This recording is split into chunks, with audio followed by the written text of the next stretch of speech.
আল্লাহ বলেন এই বনি আদমের প্রত্যেককে যদি একটা করে স্বর্ণের পাহাড়ের মালিক বানিয়ে দেয়া হয়। কিসের পাহাড় দেখছেন? যে অনেক স্বর্ণের পাহাড়ের যদি মালিক বানিয়ে দেয়া হয়, আহাব্বা আইয়াকুনা লাহু ওয়াদিয়ান, একটা করে স্বর্ণের পাহাড়ের মালিক বানিয়ে দিলেও সে চাইবে কিভাবে আরো একটা স্বর্ণের পাহাড়ের মালিক হওয়া যায়।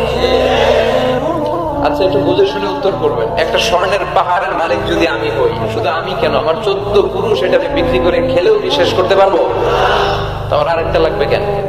আরেকটা দিয়ে আমি কি করব? স্বভাব। বিষ্ণু বললেন সবশেষে, হাদিসের শেষাংশে বললেন,